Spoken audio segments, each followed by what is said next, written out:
vous demande de vous arrêter. Je vous demande de vous arrêter. Je vous demande de vous arrêter.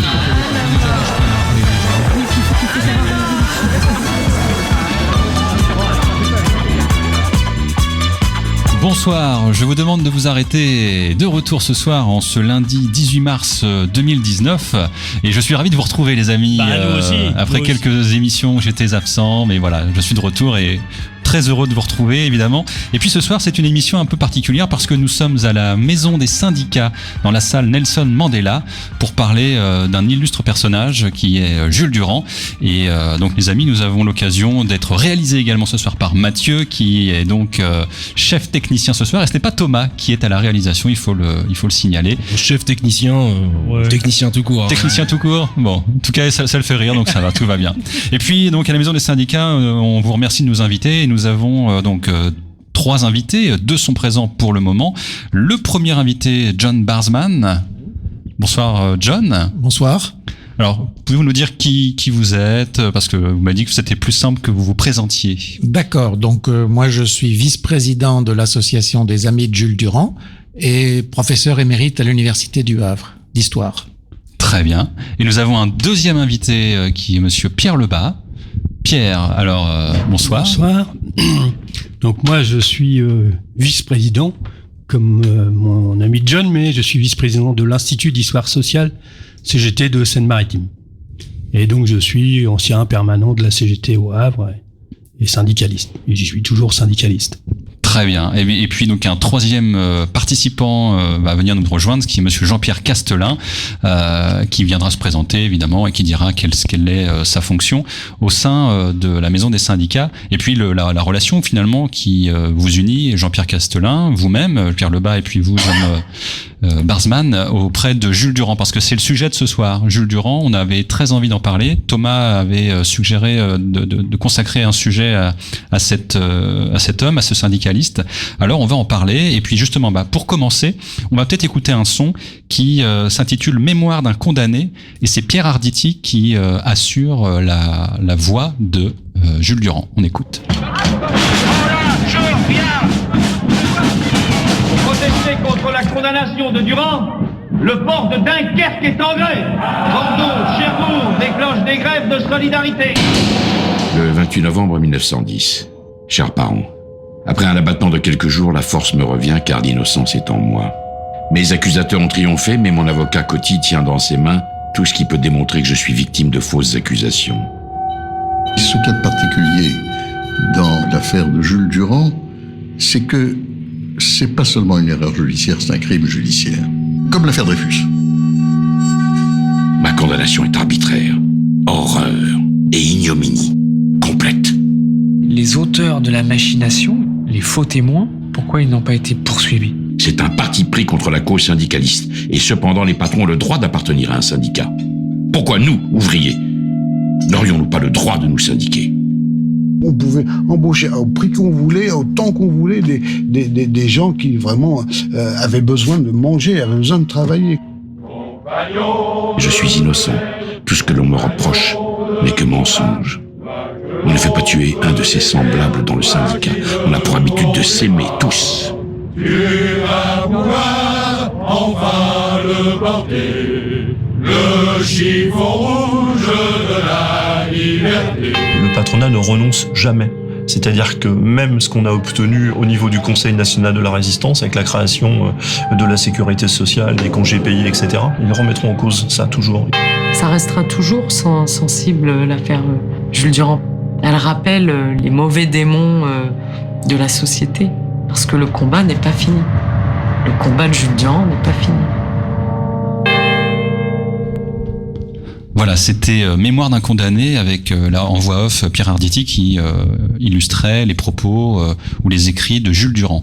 Alors, avant de démarrer dans le vif du sujet de l'affaire qui a démarré en 1910, peut-être peut-on parler de cet homme. Qui est-il? John ou Pierre, vous nous en parlez? Jules Durand est né dans une famille ouvrière au Havre en 1880. Et à l'époque de l'affaire qui l'a rendu célèbre, il était charbonnier, docker charbonnier sur le port du Havre, et il a été élu secrétaire du syndicat il a refondé le syndicat et c'est lui qui a porté les revendications des charbonniers auprès des patrons.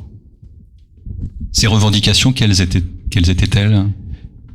Alors c'était des revendications assez habituelles, sauf une qui est quand même qui mérite d'être soulignée. C'était des revendications pour des augmentations de salaire, pour des compensations pour l'usage des machines, des grues crapauds et surtout de la benne du Tancarville, qui est une espèce une machine sur un ponton flottant, et la revendication particulière qui montre bien que le syndicat ne s'occupait pas juste des questions d'argent, c'est la revendication de douches sur les quais pour que les charbonniers puissent se laver avant de rentrer chez eux le soir.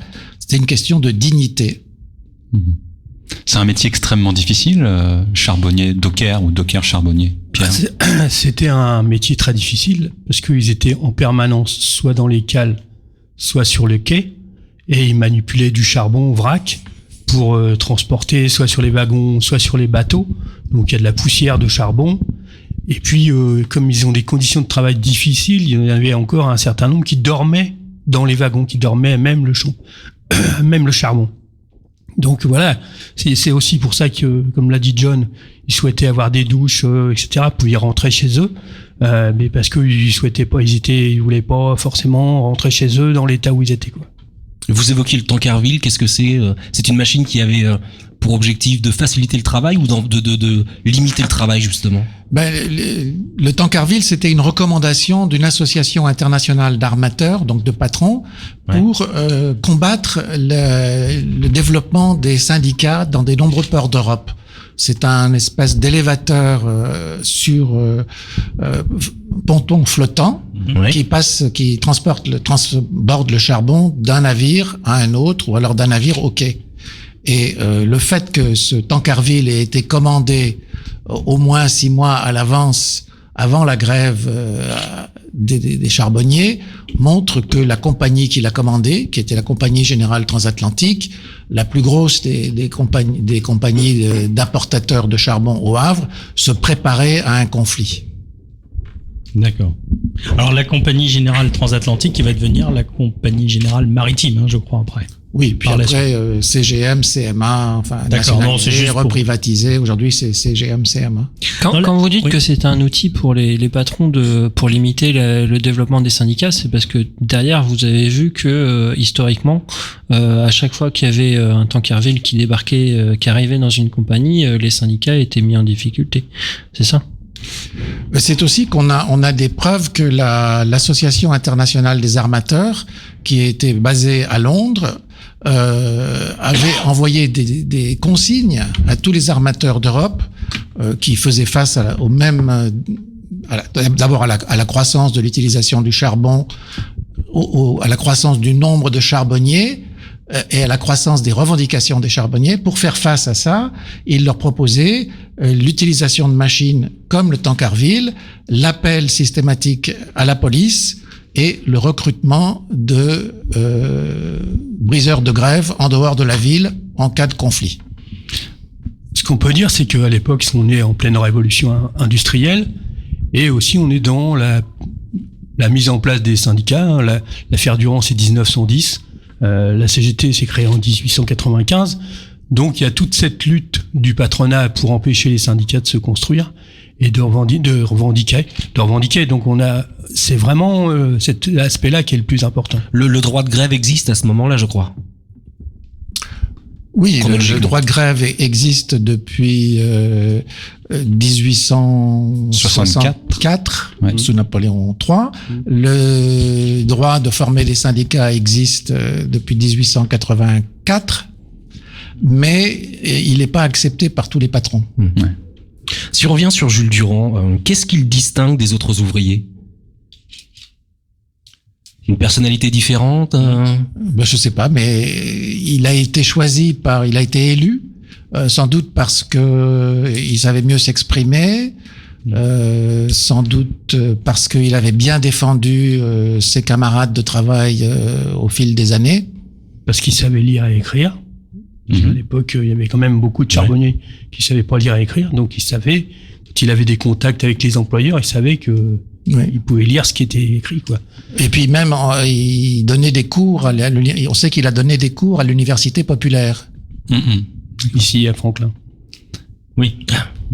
Et de fait, comme il savait s'exprimer, il était un représentant finalement des prolétaires, parce que je crois qu'on disait de ces charbonniers dockers qu'ils étaient les prolétaires des prolétaires. C'est ce que j'ai entendu en faisant des recherches. On était sur des publics qui étaient finalement assez peu scolarisés, c'est ça? Ou c'est une erreur de penser ça? C'est vrai. Et puis ils étaient présentés. Les dockers charbonniers étaient présentés comme la lie de la société, quoi. Parce que voilà, les conditions de travail, l'alcoolisme et tout ça, donc ça on en reviendra plus tard, mais voilà, c'était dans ce sens-là qui fait que... Ouais. Pardon. Il y avait environ 600 charbonniers dans le port du Havre et ils étaient considérés très peu qualifiés, alors qu'il faut quand même une certaine qualification pour manipuler le charbon. Alcoolique, comme tu dis. Voilà. Pour reprendre un texte de Monsieur Castelin, vu qu'il est pas là, il disait que vers la fin du 19e siècle, la notion de docker est pas bien encore définie. En fait, il y a encore vraiment des métiers bien distincts. Il y a ceux qui vont débarquer les sacs, il y a ceux qui vont débarquer les tonneaux, il y a ceux qui vont charger le charbon. Et il faut savoir que c'est pas des métiers au sens où le matin même tu sais ce que tu vas faire. C'est tu vas aller à la bourse et si t'as un peu de chance tu vas te faire embaucher par les patrons. Il y a pas de protection de l'emploi à l'époque. Tu travailles à la tâche et une fois que t'as fini ta tâche tu récupères un jeton et que à la fin de la journée tu vas aller déposer dans un débit de boisson pour récupérer de l'argent pour peut-être acheter de la nourriture ou de l'alcool. Donc c'est insidieux comme système. C'est vrai qu'à l'époque, on est dans un syndicat corporatiste, puisqu'il y avait les dockers, charbonniers, il y avait les dockers voiliers, toutes les spécificités étaient séparées. Alors que c'est plus le cas maintenant, puisqu'il y a un seul syndicat des dockers, il n'y a pas par coopération.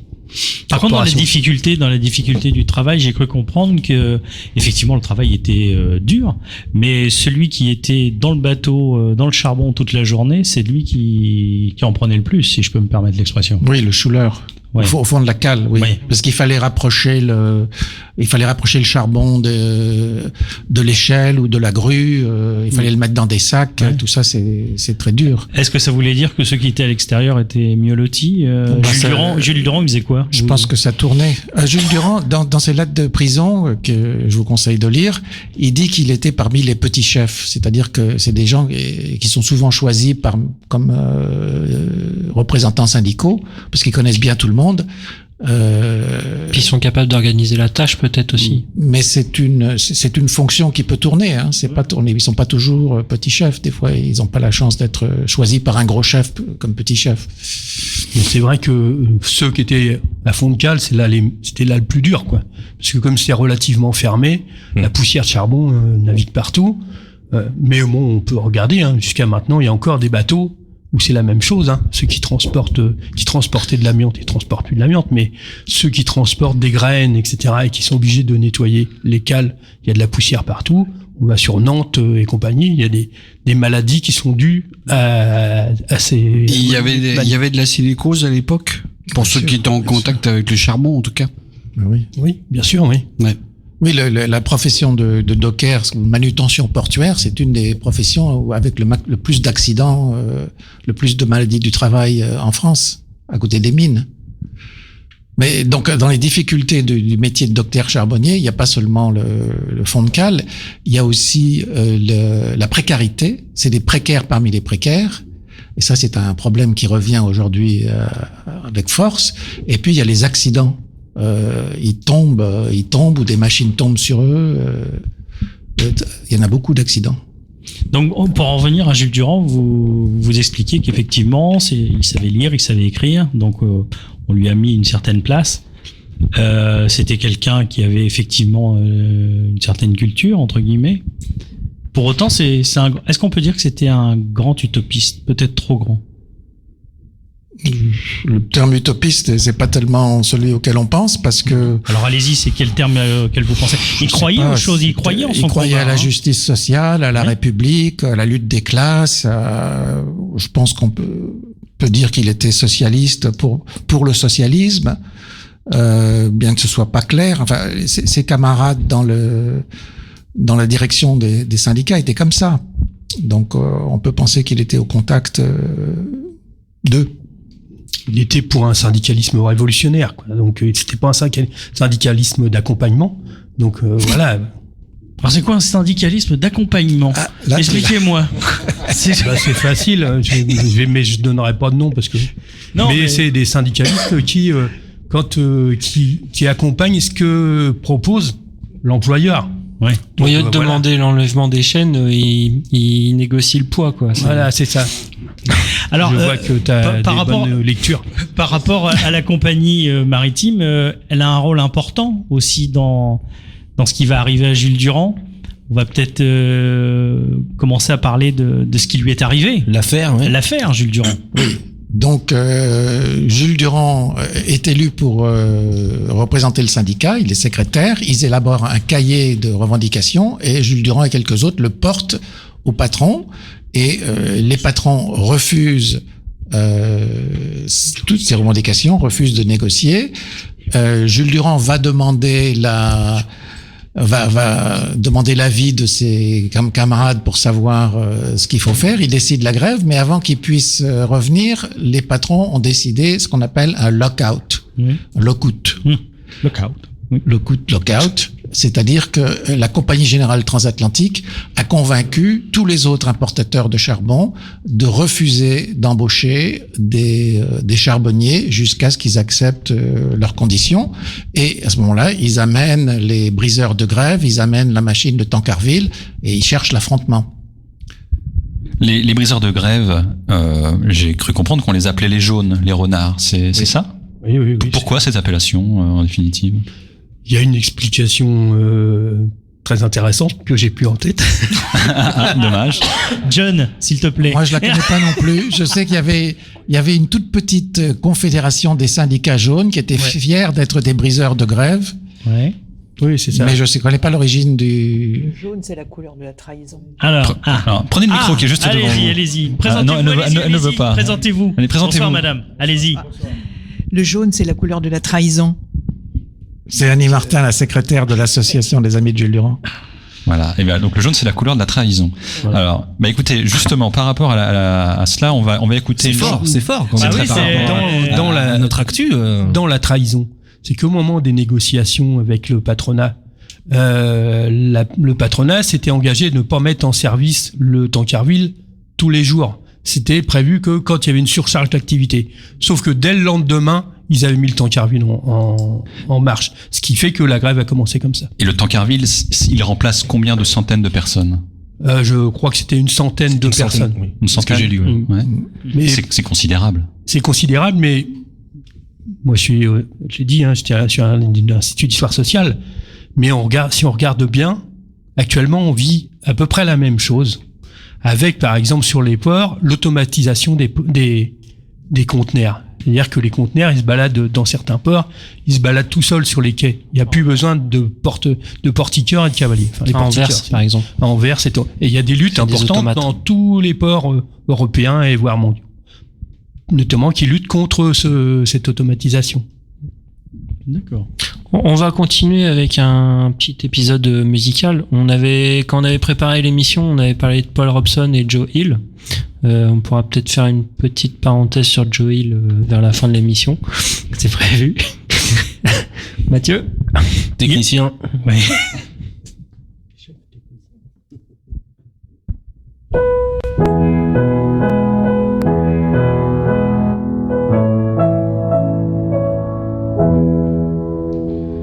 I dreamed I saw Joe Hill last night, alive as you and me.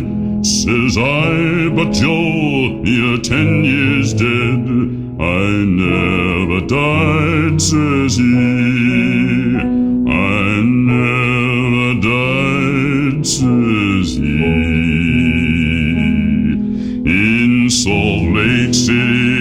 says I, am standing by my bed.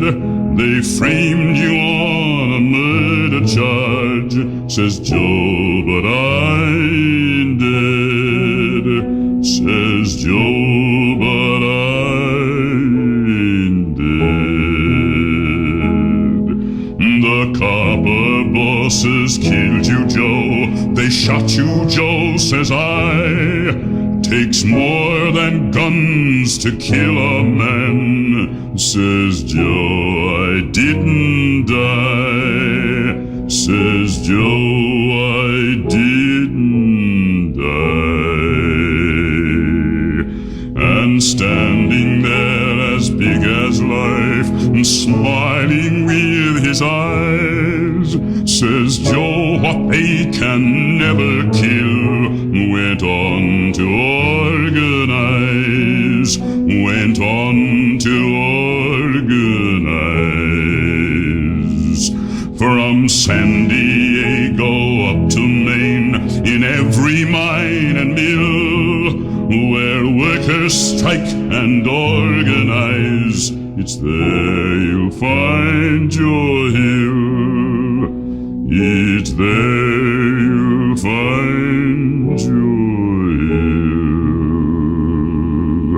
I dreamed I saw Joe Hill last night, alive as you and me. Says I, but Joe, you're 10 years dead. I never died, says he. I never died, says he. I never died,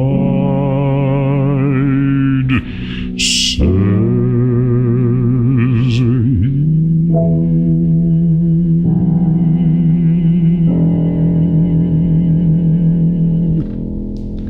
Voilà, c'était Paul Robson avec son titre Joe Hill. Alors Pierre, John, un mot peut-être sur Joe Hill. On avait annoncé que ça serait plutôt la fin de l'émission, mais ça peut être intéressant de savoir le lien qu'il y a entre ces alors chansons. Joe Hill, c'est un syndicaliste américain d'origine suédoise qui a été condamné à mort comme Jules Durand en 1916, un peu après, injustement pour quelque chose qu'il avait absolument pas fait. Et Paul Robson, c'est un grand chanteur et acteur africain-américain qui était aussi communiste et qui a donc chanté cette chanson en hommage à Joe Hill. Très bien. Très bien. Alors, maintenant, on va rentrer dans le vif de l'affaire. Thomas, oui, pardon. Vous aviez une théorie sur Joe Hill et Jules Durand. Vous vous rappelez qu'on en avait parlé pendant la préparation?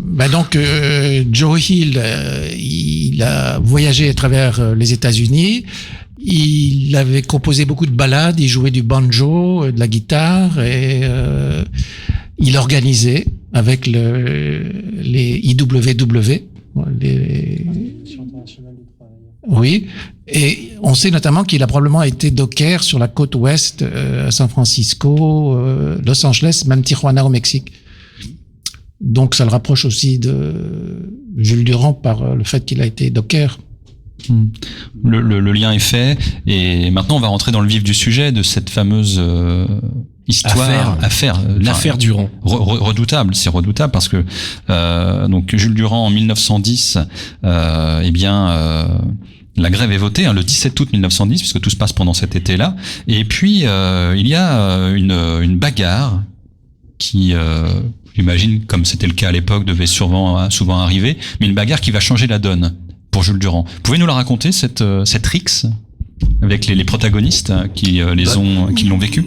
C'est une rixe entre grévistes et non grévistes, et mélangée à l'alcool. Donc voilà. Et donc à partir de là, ça s'est terminé que Dongé était possesseur d'une arme.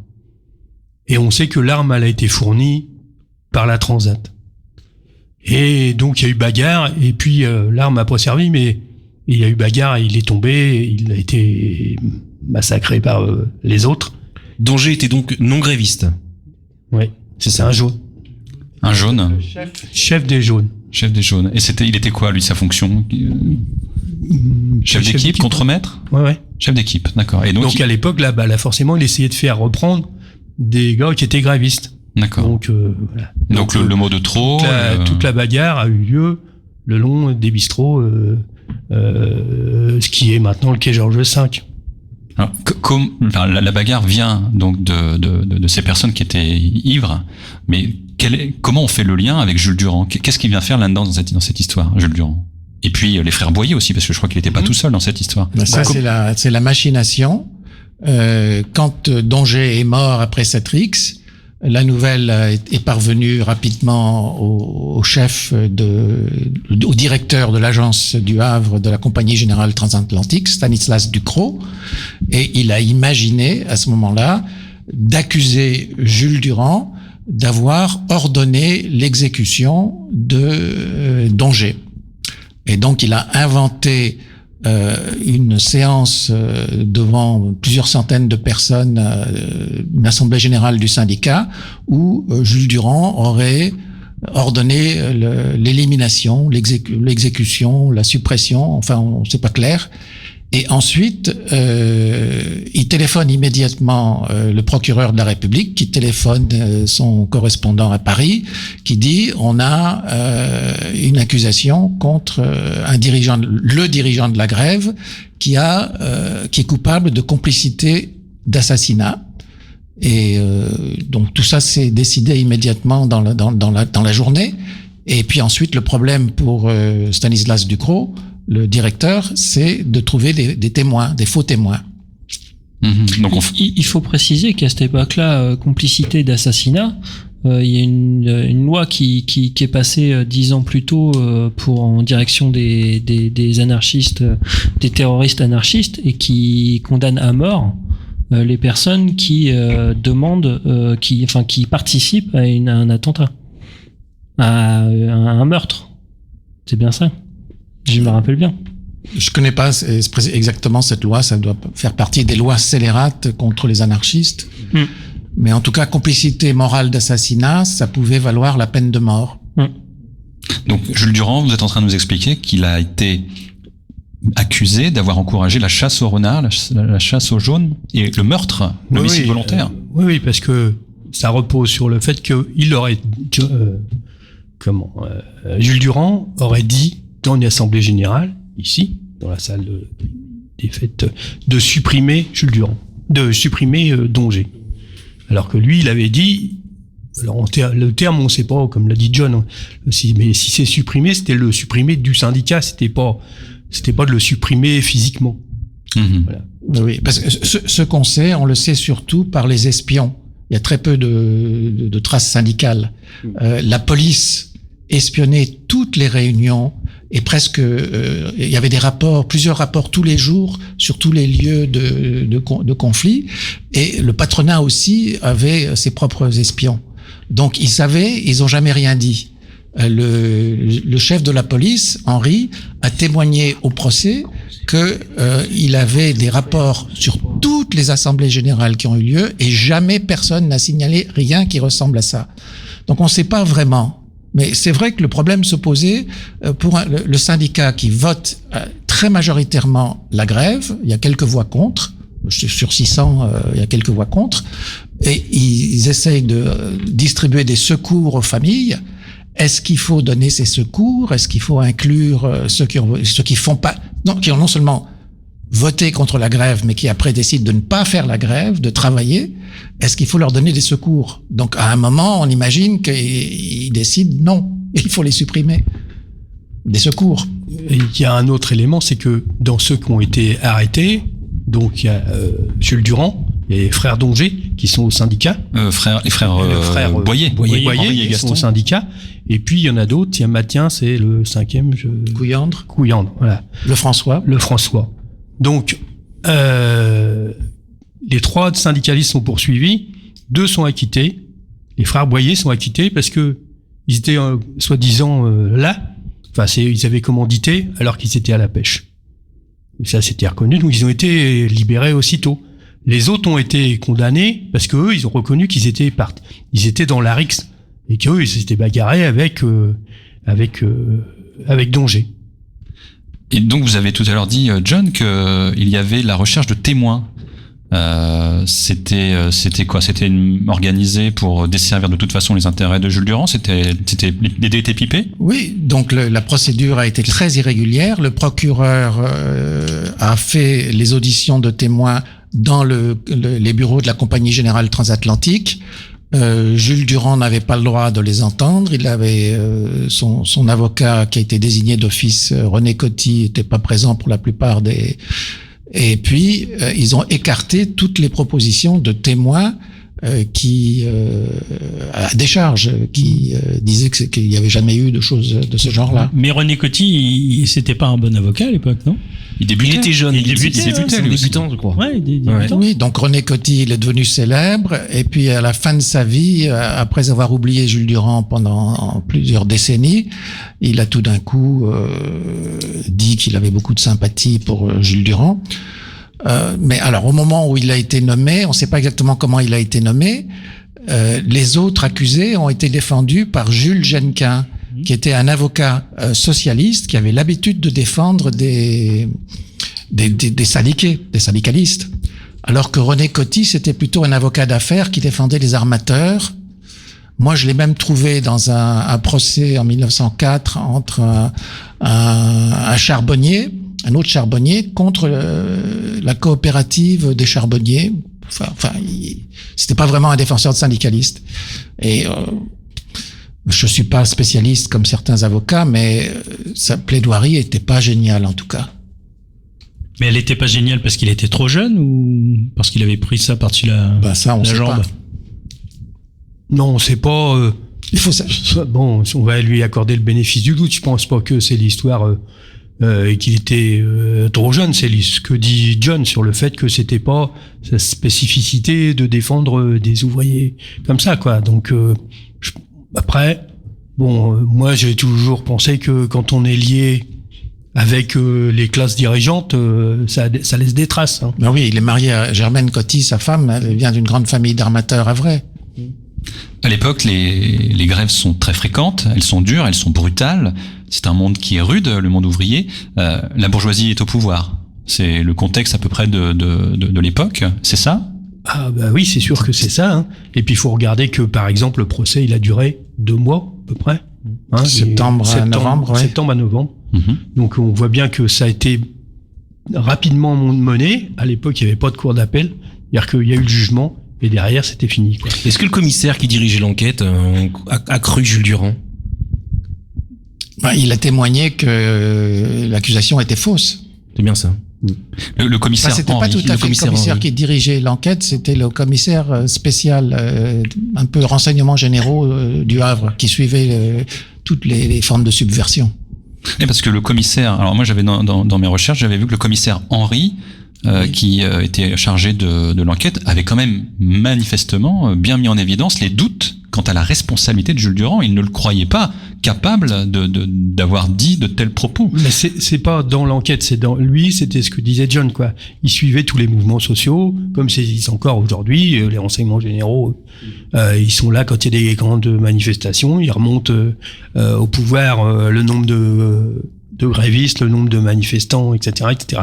Donc il suivait, comme l'époque, il suivait tous les mouvements sociaux. John l'a dit tout à l'heure. Ils étaient présents dans toutes les assemblées qui avaient lieu là. Ils étaient présents, les renseignements généraux de l'époque.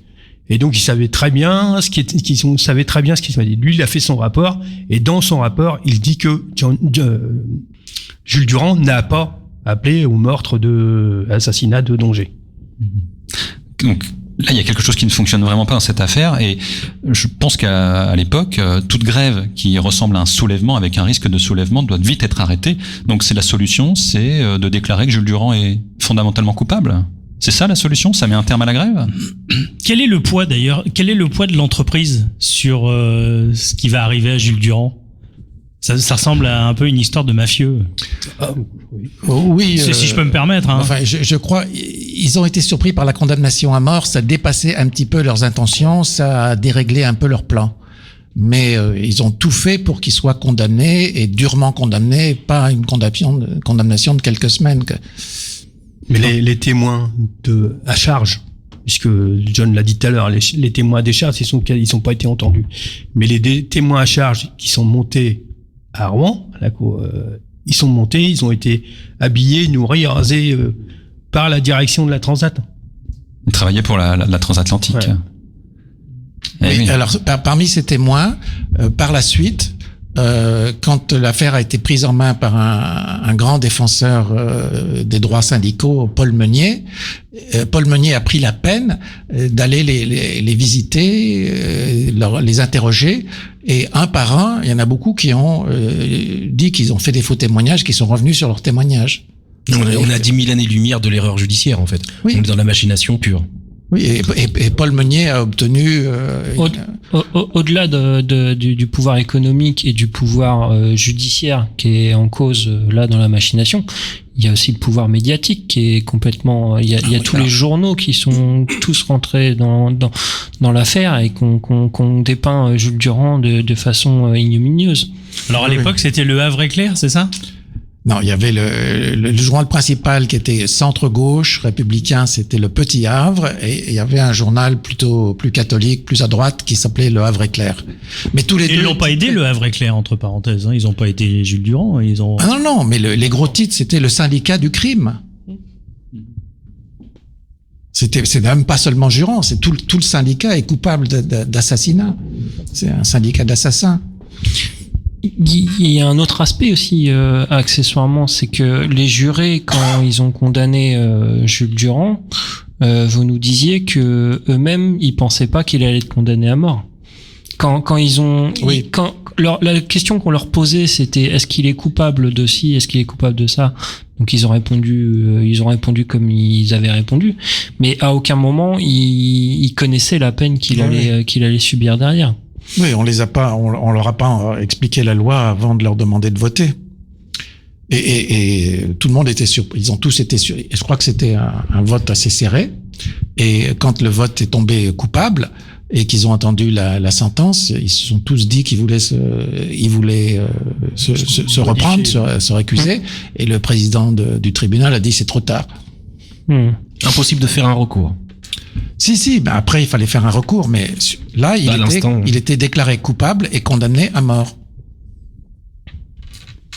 On va faire un petit intermède musical avec la chanson d'Adèle Chignon, Sauvons Durand, sur les paroles originales. Et en fait, c'est une chanson qui est un peu spéciale. Les paroles, elles étaient de... Aidez-moi, je me rappelle plus. De l'époque. Elles sont d'époque. Voilà. C'était d'un ouvrier syndiqué. Je crois que c'est un coiffeur. Voilà. Je l'affirme pas. Et donc il a fait cette chanson-là.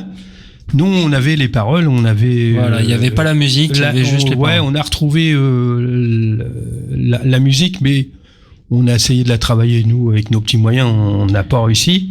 Et ben c'est quand ça a été donné à Adèle Chignon que c'est elle qui a travaillé dessus et qu'on a fait une magnifique chanson. T'as eu du mal d'avoir ça.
Aux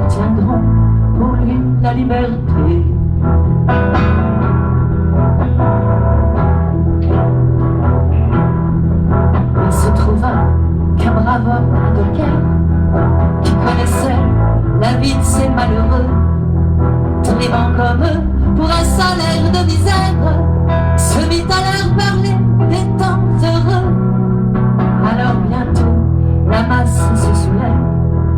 Un vent nouveau a soufflé dans ses cœurs. Ils ont confiance en la victoire prochaine.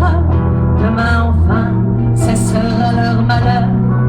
Debout, debout, aux frères de misère, il faut sauver des rangs d'un échafaud. Soulevons-nous et que notre colère fasse reculer le sinistre bourreau. Allons debout, c'est pour l'un de nos frères. Révoltons-nous contre l'iniquité, pour que Durand n'aille pas aux galères. Nous obtiendrons pour lui la liberté.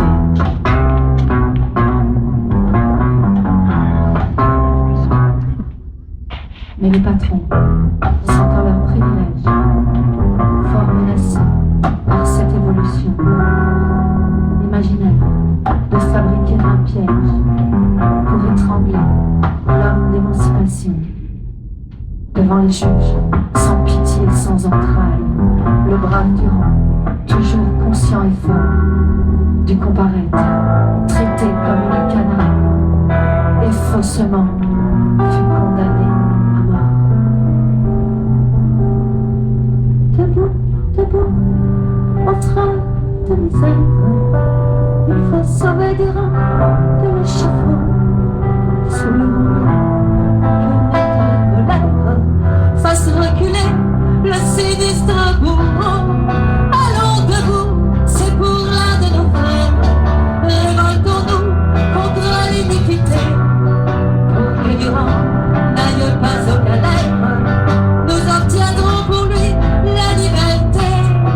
Allons debout, c'est pour l'un de nos frères. Révoltons-nous contre l'iniquité, pour que Durand n'aille pas aux galères. Nous obtiendrons pour lui la liberté.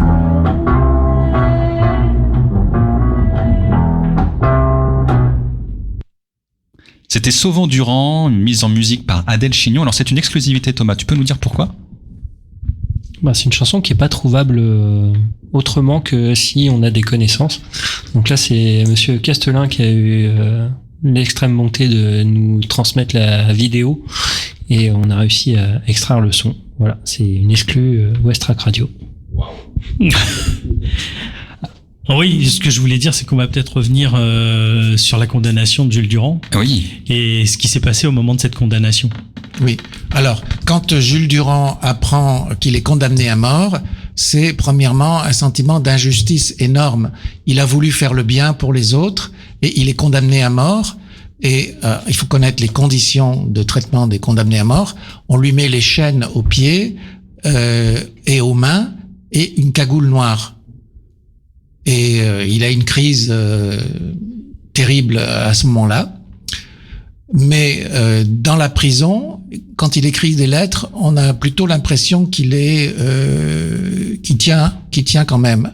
Et c'est seulement en janvier, quand il va découvrir que c'est pas seulement une erreur, mais que c'est une vraie machination qui a impliqué tout le patronat, toute la presse, tous les juges, la République, les députés et tout ça, qu'il est complètement renversé. Donc en fait, John, tu dis que quand il va à Rouen, comme en tant qu'accusé, il est confiant malgré tout ? Oui, il est confiant. Il dit souvent que ça en dit long sur l'homme, je trouve. La justice va être rendue. Il est sûr qu'il va être innocenté. Et la justice, à l'époque, moi j'ai entendu dire qu'il y avait deux questions auxquelles les jurés devaient répondre. C'était la première, l'individu est-il coupable ?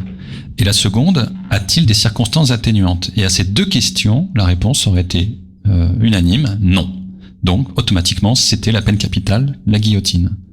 Mais il va en échapper, la guillotine. Oui, il va en échapper parce que il va y avoir une mobilisation.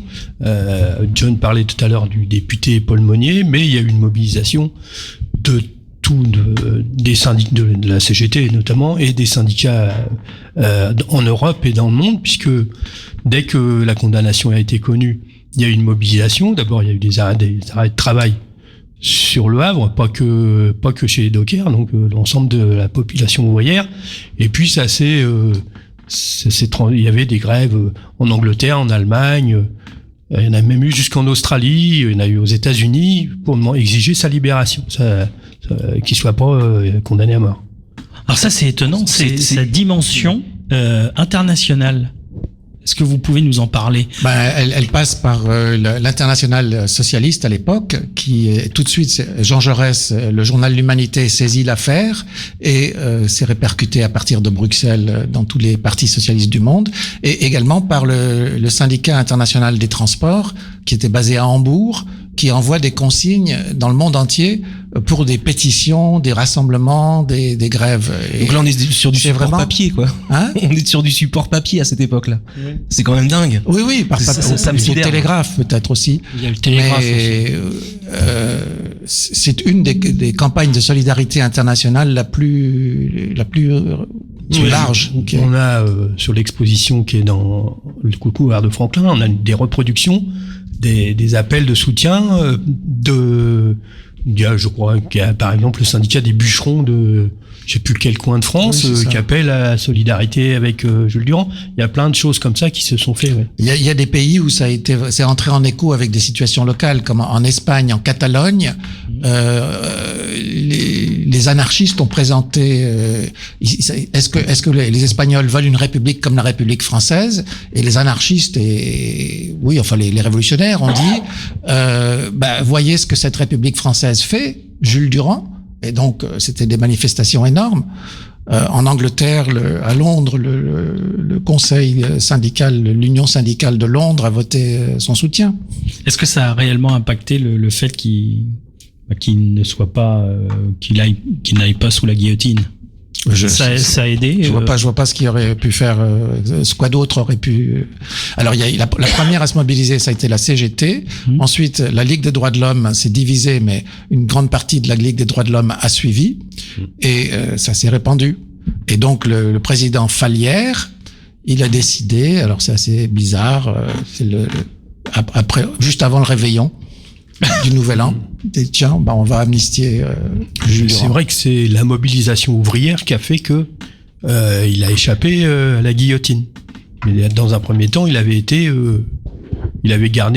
encore condamné sur une période. Oui, donc Fallières décide de commuer sa sentence de la peine de mort à 7 ans d'emprisonnement. Donc après, c'est 7 ans d'emprisonnement. Pourquoi? C'est ridicule puisqu'il est innocent. Pourquoi 7 ans? C'est un demi-aveu d'échec. Ouais. Bien sûr. Et je voudrais revenir sur la position de la Ligue des droits de l'homme. Tu disais tout à l'heure qu'elle était divisée. Comment ça se fait? Toute la Ligue des droits de l'homme a été formée en 1898 pour défendre un innocent condamné, Dreyfus, et donc c'était simplement la question d'un innocent condamné, sans doute par antisémitisme. Et là, il y avait un éventail très large, y compris des gens comme Clémenceau. Par contre, en 1910, Clémenceau avait été au gouvernement et avait utilisé l'armée et la police contre les grévistes. Et Clémenceau et ceux qui l'ont suivi ne voulaient pas défendre Jules Durand. D'accord. Donc il y a quand même une difficulté de la Ligue des droits, une division de classe dans la Ligue des droits de l'homme. Ceux qui voyaient surtout un innocent condamné et ceux qui voyaient un syndicaliste condamné. Je trouve ça assez fou quand même qu'on puisse faire un distinguo entre Dreyfus et un syndicaliste condamné. C'est énorme. Oui. C'est dingue. Non, c'est pas dingue. On est bien dans une société de classe, quoi. Oui. Et le fait que t'as une classe dirigeante, tous ceux qui étaient pour la condamnation de Durand au Havre, c'est toute la grande bourgeoisie qu'on voyait à Sainte-Adresse, etc., etc. Mmh. Et puis voilà, et donc avec des députés et autres qui étaient de cette même classe, quoi. Alors, Jules Durand, il va être libéré parce qu'il a été quand même donc envoyé. Il voulait non pas être guillotiné, mais envoyé au bagne. C'était un peu ce qui était l'objectif pour pas, d'après ce que j'ai compris, pour qu'il soit complètement libre et éviter la peine capitale.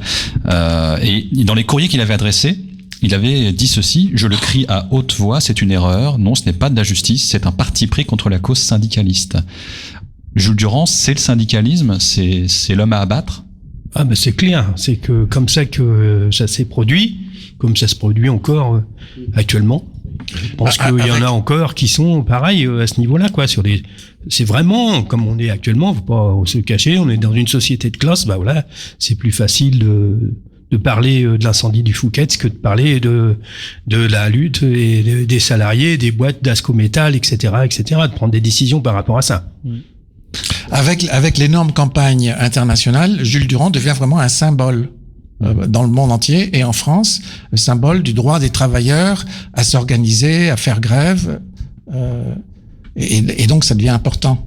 Alors, quand il est finalement gracié, parce qu'on l'a dit, le président Fallières décide de le gracier partiellement, il fait quand même 7 ans de réclusion criminelle. Il est libéré, mais comment il va? Parce sa crise a dû le toucher quand même. Il n'est pas libéré. Il n'est pas libéré. Non, il n'est pas libéré parce que au moment où il est condamné qu'à 7 ans, et c'est à ce moment-là qu'il devient fou. Et c'est à partir de là qu'il va fréquenter les hôpitaux, celui du Havre, celui de Rouen. Il a même été envoyé à Sainte-Anne, à Paris, pour subir des examens, pour voir si c'est vraiment il était fou. Parce qu'il y en a qui ont été jusqu'à dire non, il fait du cinéma, il est pas fou, c'est pour échapper au ça. C'est à ce moment-là que ça s'est fait. C'est-à-dire après la grâce partielle, après la condamnation à 7 ans, la commutation de la peine de mort à 7 ans de réclusion, Paul Beunier devient très actif, il visite Jules Durand.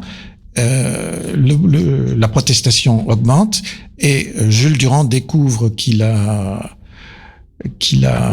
été victime d'une machination, comme je l'ai dit tout à l'heure, et c'est là où il a une crise terrible. On pense que c'est peut-être une tentative de suicide, et donc l'administration, le gouvernement prend peur. Il ne veut pas que Jules Durand, qui est devenu ce symbole de la lutte ouvrière, meure en prison. Tiens, voilà Jean-Pierre Castelin, qui est le président. Bonjour. Et donc, il décide de le libérer. Enfin, sans avoir révisé le procès. Et il sort, il est accueilli au Havre, mais il est pas très bien. Et après 3 semaines de liberté, je crois à peu près 3 semaines, son père, qui l'hébergeait, est forcé de le remettre au médecin. C'est épouvantable pour un père de devoir hospitaliser son fils et de le voir dans cet état. Il en est mort de chagrin. Vous dites? Il en est mort de chagrin. Prenez le micro. Son père en est mort de chagrin. Ouais. Et donc le jugement a été révisé. Moi, j'ai comme date 15 juin 2018 parce qu'on a appris qu'il était condamné sur de faux témoignages. Et lui, il ne le saura jamais. C'est bien ça l'histoire. Il ne saura jamais qu'il n'a jamais été coupable. Tu veux... Tu respires. Laissez-moi respirer et que je prenne en marche.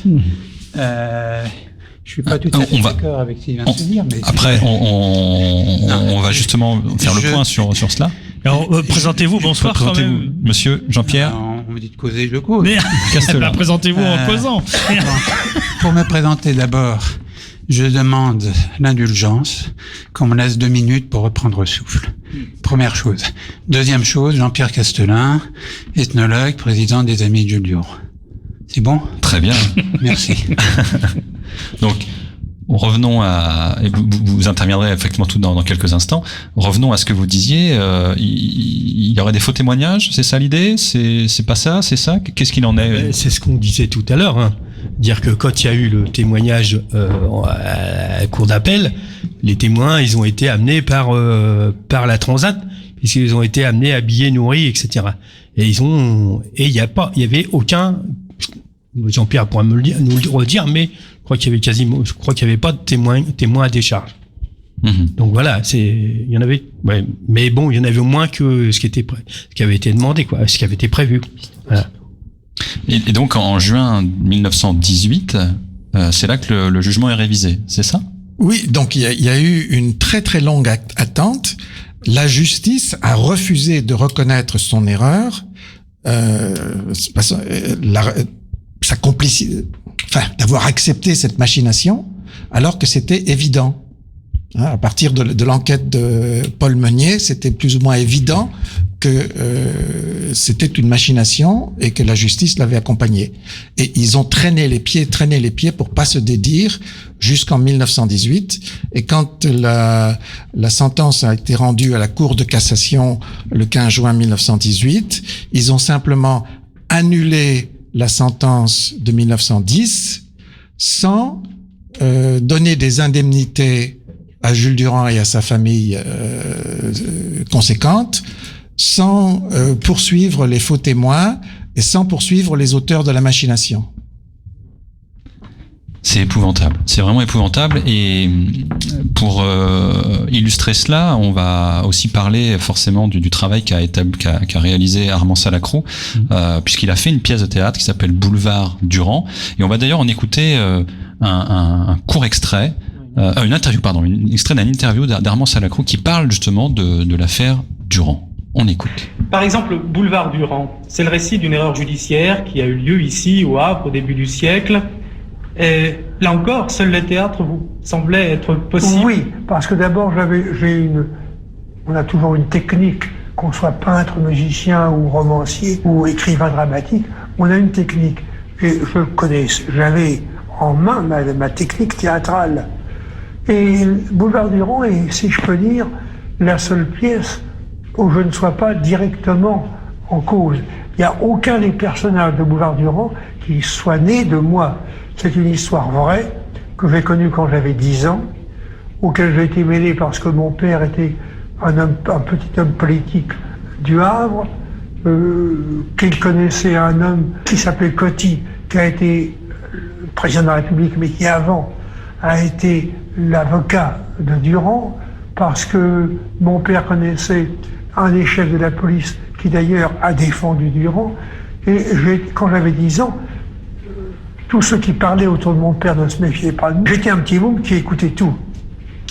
Et j'avais été tellement révolté par cette histoire, par cette fausse erreur judiciaire, que je m'étais dit plus tard, il faudra que je raconte ça.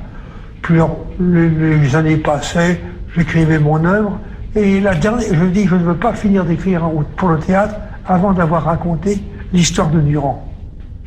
Je l'ai raconté, et je dois dire que j'ai dû bien la raconter, car j'ai reçu, avant de la faire jouer, je l'ai publiée.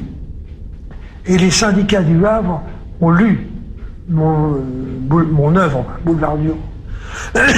J'ai reçu une lettre du syndicat des ouvriers charbonniers, qui étaient dans le fond les fils de Boulevard Durand, de Jules Durand, et ils m'ont dit, vous êtes un honnête homme, vous avez dit ce qu'était la vérité. En même temps, d'ailleurs, je dois ajouter que je recevais le même jour, c'est un petit hasard, une lettre du général de Gaulle pour me féliciter de mon livre. Alors, il n'y avait pas de raison que je renonce à faire jouer ma pièce. Vous avez dit, je crois, que cette pièce, Boulevard Durand, pour la première fois dans votre vie, vous aviez écrit exactement ce que vous aviez envie d'écrire. C'est l'idée de combattre l'injustice qui vous avait donné cette force de persuasion. Non, c'est-à-dire, dans le fond, quand j'écrivais une pièce, mes pièces habituelles, j'écrivais une sorte de roman, si vous voulez. J'avais inventé une histoire qui, évidemment, me tenait. Presque tous mes personnages sont des reflets plus ou moins difficiles à saisir, mais qui sortaient de moi. Tandis que là, je voulais raconter une chose que j'avais vue. J'ai l'impression que la vérité, pour vous, c'est quelque chose d'important et que c'est la principale vertu. C'est pour moi la seule chose importante. Nous ne savons pas très bien ce que nous faisons sur la Terre, nous ne savons pas très bien pourquoi nous agissons, mais pour essayer de s'y retrouver, il y a tout de même une règle. C'est d'essayer d'y voir clair, et si on y croit qu'on voit clair, de dire cette clarté. Voilà, c'était Armand Salacrou qui s'exprimait sur la pièce de théâtre qu'il a donc écrite, qui s'appelle Boulevard Durand. Une réaction peut-être, Jean-Pierre Castelin, à ce que vous venez d'entendre ? Une réaction à Salacrou ? Oui. Combien de secondes ? Oh, prenez le temps dont vous avez besoin. Après, on est à l'antenne pour jusqu'à 19h15, 19h20, c'est ça, Mathieu, à peu près. On peut déborder un petit peu. Donc, j'aurai pas assez de temps. Faites au mieux. Au mieux, j'avais pas prévu de parler de Durand en parlant sur Salacrou. Salacrou a fait beaucoup pour employer un mot moderne, médiatiser Jules Durand. C'est-à-dire que, j'imagine que vous avez parlé du procès, de la campagne mondiale, etc. J'imagine que vous avez parlé donc des retombées, j'irai pas dans l'oubli, mais dans la discrétion de la mémoire de Jules Durand, sachant que là, à ce moment-là, pendant des années, en gros, mais c'est tellement grossier que j'ai honte de ce que je vais dire, en gros, de la mort de Durand à Salacrou, à la création de la pièce de Salacrou, sauf la CGT et plus particulièrement les dockers qui rendaient fidèlement mémoire à Jules Durand à l'anniversaire de sa mort, plus personne ne savait très bien qui était... Durand n'était plus d'un personnage public, disons, que tout le monde connaissait. Bon, il y a eu la municipalité communiste en 56 qui,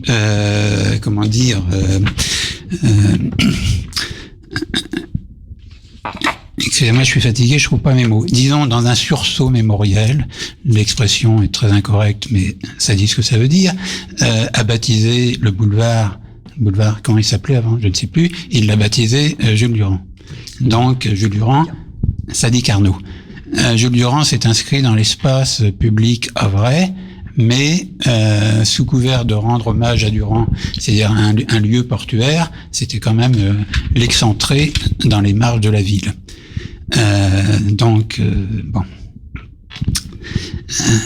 C'était rendre hommage tout en disant que c'était faire le service minimum, pour employer un autre terme actuel. Et de ce point de vue-là, la pièce de Salacrou a révélé plein de choses de l'histoire de Durand sur la place publique. C'est-à-dire, il l'a réactualisé de manière très très vive. Très vive, puisque Salacrou était un auteur connu, l'Académie Goncourt, etc. Un auteur, il écrivait dans la presse, il avait longtemps écrit dans la presse du PC, dans l'Humanité, et dans l'autre journal de l'Humanité, de l'UPC, c'était quoi, Le Soir, je crois. Peu importe. Donc c'était un intellectuel, un homme de théâtre de gauche reconnu. En même temps, il habitait avenue Victor Hugo à Paris, ce qui le situe aussi dans les beaux quartiers, dans les beaux milieux.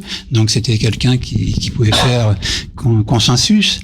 Et sa pièce a eu beaucoup d'échos, tellement d'échos qu'il y a eu plusieurs premières successives au Havre. Il y a eu la première, la vraie première à l'ABC. Ensuite, 2 jours après ou 3 jours après, il y a eu une première ici, plus particulièrement pour les dockers.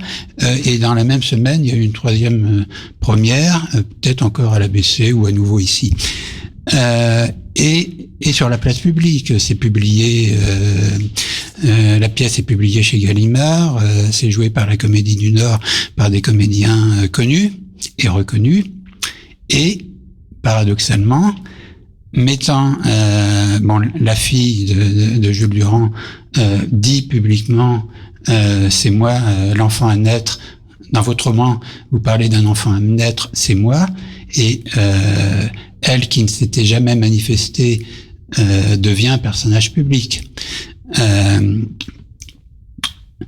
Mais en même temps, ça c'est le point positif,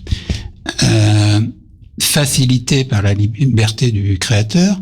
Je reprenais souffle, j'ai pas tout entendu, mais je sais dans quel contexte, de quel contexte vient cet entretien. Salacrou dit: je ne sais plus ce qui relève de mes souvenirs, ce que j'ai lu dans les archives, donc qui serait la vérité, et ce que j'ai inventé. Et il a inventé des choses, il a inventé beaucoup de choses. La caricature de Durand, buveur d'eau, condamné par un jury, par des jurés bouilleurs de cru, c'est entièrement faux. Il y avait pas un seul bouilleur de cru. sauf que pour la facilité de la création, l'abstinent condamné par les alcooliers. Bon, et ainsi de suite. Donc, je vais pas me lancer alors qu'il est dans le Durand anarchiste, par exemple, auquel Salacrou a contribué, puisque jusqu'à présent, Durand était anarchiste sur un ton péjoratif. C'était l'anarchiste dénoncé par la presse, Havre Clair et compagnie, c'est-à-dire anarchiste au sens aujourd'hui de casseur, etc. C'était pas du tout anarchiste au sens politique. Et toujours pour faciliter les choses, blanc contre noir, rouge contre bleu, enfin, etc. Salacrou, mais Durand anarchiste. Bon, anarchie. Donc voilà une réaction à double sens. Oui, enfin bref, c'est maladroit encore, c'est pas grave. C'est pas grave. Salacrou fait reconnaître Durand sur la place publique, l'expression que j'ai cru employer. Et puis, en même temps, le revers de la médaille, il colporte des idées, des clichés dont on aura du mal à se débarrasser. Ces clichés, Pierre, vous les connaissez, ou John, ou de ce dont il s'agit, au micro? Les clichés, c'est Jean-Pierre qui les connaît plus que moi. C'est quand même lui le spécialiste. Bon, on peut les développer, mais j'avais prévenu qu'il me fallait... non, mais bon... Il y a des clichés comme partout à chaque fois. Quand on revient toujours à la même chose. Il y a comme on a deux classes. À un moment, pour salir quelqu'un, on met des clichés. Et je crois que effectivement, il y a une résonance aujourd'hui très forte avec l'actualité. Et je crois que on ne peut pas ne pas aborder cette question. Et je crois que c'était quelque chose que l'ensemble des membres de Je vous demande de vous arrêter sur Westrack voulait poser. Et peut-être Laurent, parce que c'est toi qui avait souhaité aborder la question. Quand on avait préparé l'émission, forcément on a surfé sur l'actualité. Bah oui. Et on s'est posé une question toute simple qui a fait réagir. Est-ce qu'aujourd'hui Jules Durand sera un gilet jaune?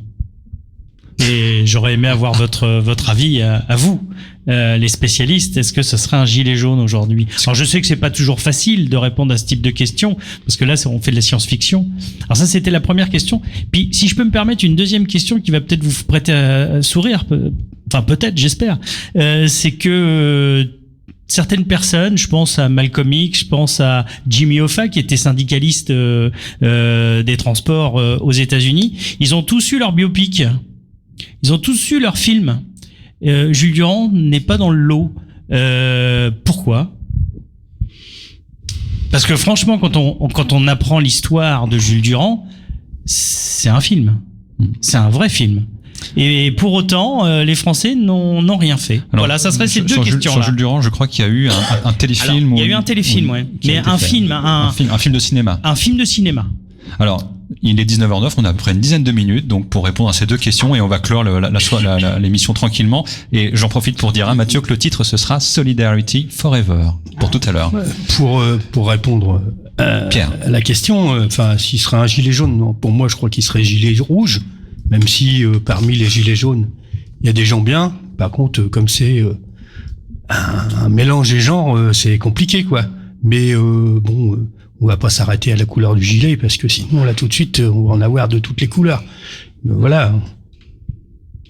Est-ce que les choses fondamentalement maintenant il n'y a plus de peine de mort, mais fondamentalement les choses n'ont pas tellement changé parce que quand on voit ce qui se passe actuellement, il y a quand même des gens qui n'ont pas fait grand chose et qui se trouvent lourdement condamnés quand même, et puis il y en a qui ont fait des trucs énormes et puis qui se promènent dans la rue. Alors j'ai envie de dire finalement c'était il y a un peu plus de 100 ans. Je vois pas de quoi tu parles. Non, bien sûr. Des gens j'entends bien comme ça. Qu'on fait des choses énormes, mais c'est vrai que si on regarde bien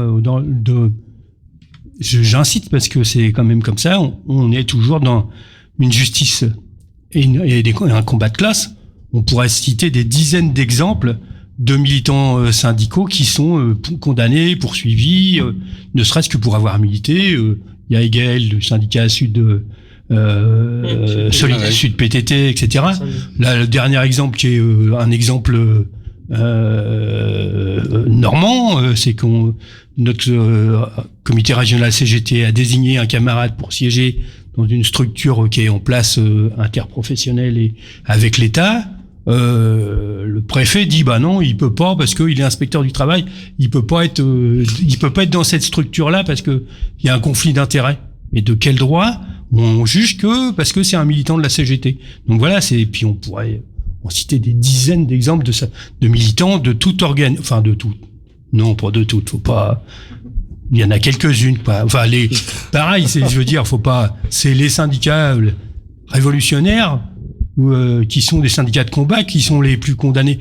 Donc voilà, on revient à la même chose, on fait le tour. Hein.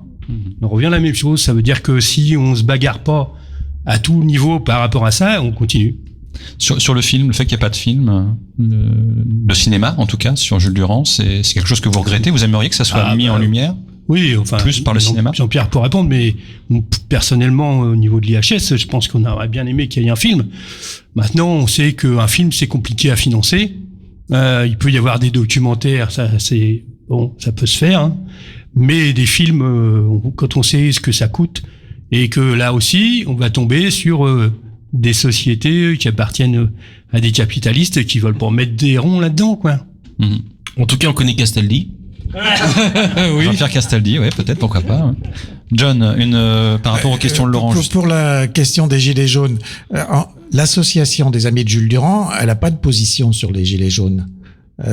Mais personnellement, je peux penser, moi, que Jules Durand, il est assez proche des Gilets jaunes parce que d'abord, il défend les précaires parmi les précaires, les humbles parmi les humbles. Les charbonniers, c'était vraiment des gens qui correspondent aujourd'hui à cette population des Gilets jaunes.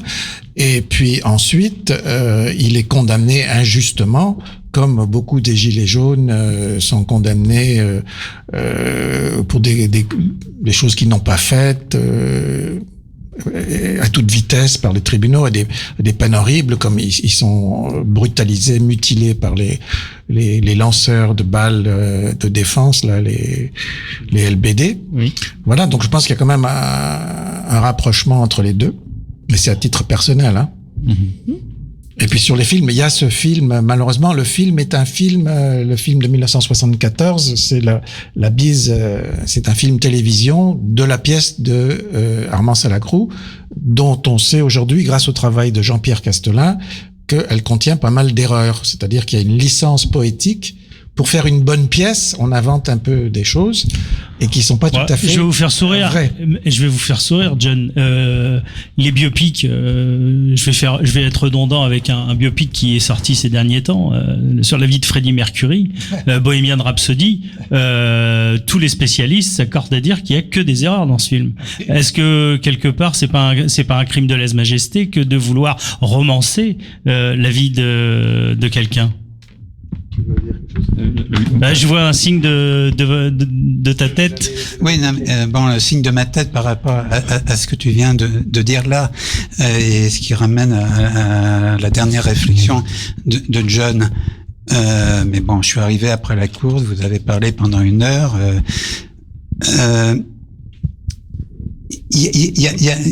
C'est un débat à plusieurs niveaux. Une œuvre de fiction qui se prétend la réalité, qui se prétend une biographie de Durand ou de n'importe qui, je suis contre, puisque on est trompé sur la marchandise. Enfin, pour parler vraiment très vite, mais que quelqu'un, un écrivain, un sculpteur, vous suivez mon regard du côté du quai Colbert. Bon, un écrivain, Salacrou, ou là je vois des livres sur la table, qu'un écrivain fasse une œuvre de fiction, une œuvre dramatique qui fasse connaître quelqu'un, je suis pour. Sous réserve de qualité littéraire, enfin, si on s'emmerde trop, bon, autant aller voir ailleurs, évidemment. Je parle du point de vue lecture, ou si on s'endort pendant la pièce de théâtre. Ça, c'est autre chose. Donc ça, c'est une réponse à un certain niveau. C'est pour ça que je peux dire aussi bien que, je l'ai dit plus ou moins mal, le côté bénéfique, positif de l'œuvre de Salacrou, qui, par revers de la médaille, a créé un certain nombre d'idées fausses dont on a du mal à se débarrasser si on veut essayer d'entrevoir, d'apercevoir qui était réellement Jules Durand. Attends, lequel là, parce que prenez le micro, John. Prenez le micro pour que les auditeurs vous entendent. Non, enfin, parle-en si tu veux, mais moi je demande jusqu'à minuit. Ça va pas être possible. La mise au point actuelle sur ce qu'on sait vraiment, qui corrige beaucoup d'erreurs, c'est le livre de Jean-Pierre Castelin et Christiane Marzolier, Lettres de prison de Jules Durand. Je pensais que tu parlais d'autre chose. C'est ce livre-là qu'il faut lire pour en connaître un peu plus sur Jules Durand. Ça serait celui-ci. Alors, attends, bon. Non, mais deux secondes. Tu poses une question, alors je finis la réponse. Moi, un film bio, comment on dit les biopics un biopic, une biographie. Voilà, biopic, bio n'importe quoi. Je suis pas contre. Je sais qu'il y a un cinéaste, je le sais par X intermédiaires, qui serait peut-être intéressé, c'est Raoul Peck, qui, si j'écorche pas son nom, qui a fait le célèbre film Le Jeune Marx, qui a eu beaucoup d'échos. Ouais. Bon, et je trouve ça très bien. Je l'ai vu, je trouve ça très bien. Et il y a certainement quelques chemins de traverse quant à la vérité. Mais si ça fait passer quelques idées, si ça permet de faire connaître un personnage autrement que je ne sais quoi, je sais pas comment terminer ma phrase. Donc, disons qu'une œuvre de fiction, une œuvre artistique qui ne se prétend pas pour autre chose que ce qu'elle est, je suis pour.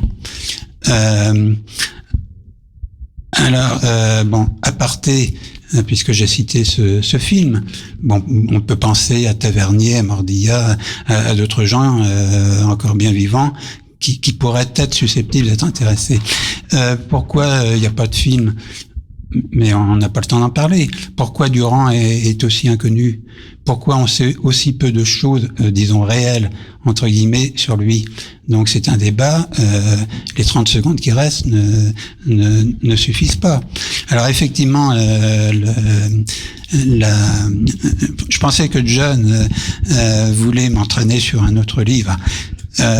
Bon, enfin bref, oui, bon, les lettres de prison, donc ce livre que l'on a sorti le 15 juin dernier, à l'occasion du centenaire de la réhabilitation, ce sont avant tout, comme le nom l'indique, les lettres de prison. C'est-à-dire les lettres que Jules Durand a envoyées à ses parents, à ses amis du syndicat, à des journalistes. C'est la seule trace d'une parole directe de Jules Durand qui nous reste. Donc, d'une certaine manière, on peut pas... bon, il y a des choses vraiment très indirectes. J'ai trouvé des traces de conférences qu'il donnait sur les méfaits de l'alcoolisme à l'université populaire, des choses comme ça. Mais il y a même pas 3 mots de lui attestés de lui. Donc vraiment, de sa main, et de sa main remarquable, on voit qu'il écrivait très bien, il n'y a que cela. Donc, ça donne une valeur énorme. Et pour mettre en valeur, valoriser et profiter de cette publication,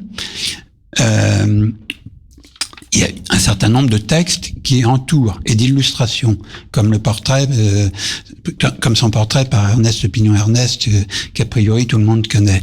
Alors les textes d'historiens, Michel Perrault, John, de gens plus littéraires comme Joseph Andras, Christian Louvet, qui est un acteur que je salue parce que il nous écoutera en podcast. Très bien. Peut-être qu'il nous écoute en direct, je ne sais pas.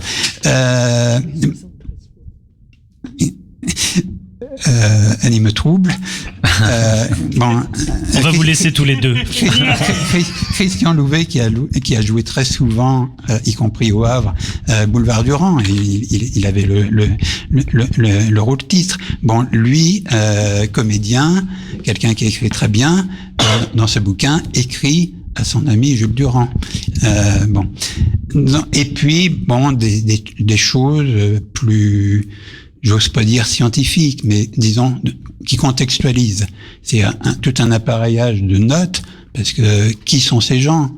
l'articulation entre ces gens dont parle Durand, des articles pour contextualiser. Donc, oui, et là j'en arrive, je vais conclure là-dessus, que tout ce qui est dans ce livre, pour se démarquer des rumeurs, des clichés, etc., on a mis que des choses absolument attestées, vérifiées, ce qui est déjà pas mal. Michael, tu avais une question, peut-être la dernière pour l'émission de ce soir. C'est pas une question, c'est une remarque. Une remarque. Oui. J'entends, Monsieur Castelin, beaucoup dans votre discours la volonté de ne pas oublier Durand, la crainte peut-être même de l'oubli. Est-ce que vous connaissez l'étymologie du nom de famille Durand ? Ça vient de durare, qui veut dire durer.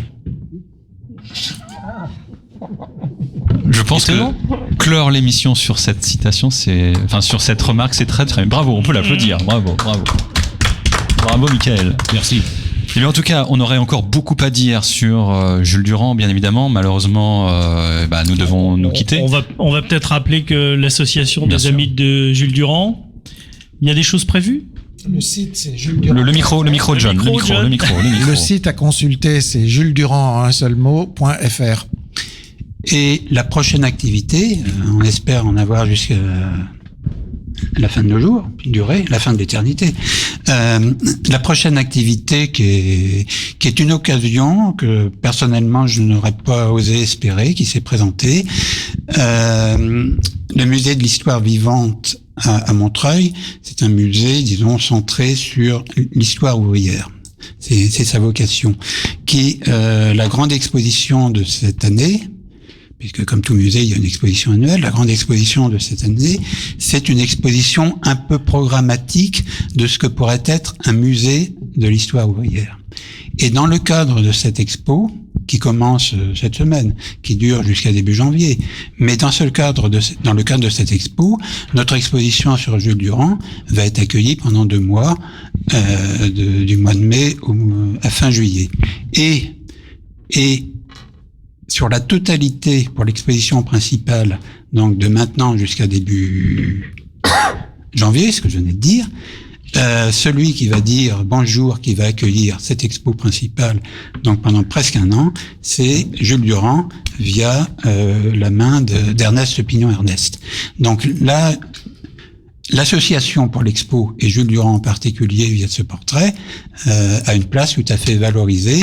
C'est un musée reconnu qui a un public considérable. Donc, voilà, dans les médias, c'est un beau projet. Si vous nous faites des propositions, nous prenons tout.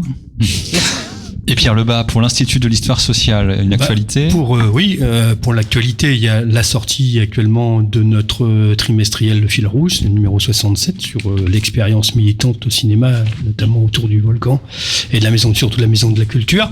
Est sorti le livre, un roman graphique, comme celui de Jules Durand, c'est pour ça que c'est un roman qui s'appelle D'espoir et d'acier, c'est sur la vie militante et la mort en tant que résistant d'Henri Gauthier, qui était un militant de la CGT, qui a fait les grèves de 22, 36, 45. Il est mort fin 45 en déportation. Voilà, donc c'est ça.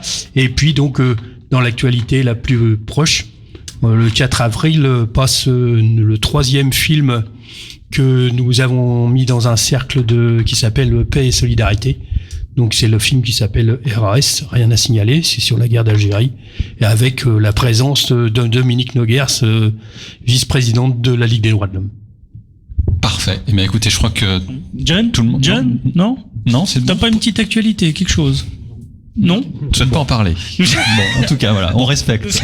Bon, sachez qu'on arrive vraiment à la toute fin de l'émission. Je regarde Mathieu, on est bien. Donc, on va se quitter sur un titre qui s'appelle, donc on l'a dit tout à l'heure, Solidarity Forever. Juste avant, on va quand même pouvoir remercier très amicalement, Jean-Pierre Castelin, John Barsman et Pierre Lebas qui nous ont accueillis dans la Maison des Syndicats, dans la salle Nelson Mandela. Merci infiniment pour votre accueil, pour cette session de Je vous demande de vous arrêter sur Westrack qui a été riche en informations. J'espère que les auditeurs, ça vous a plu. Si on ne veut pas s'arrêter. Et il faut continuer. C'est ce qu'on nous demande de faire.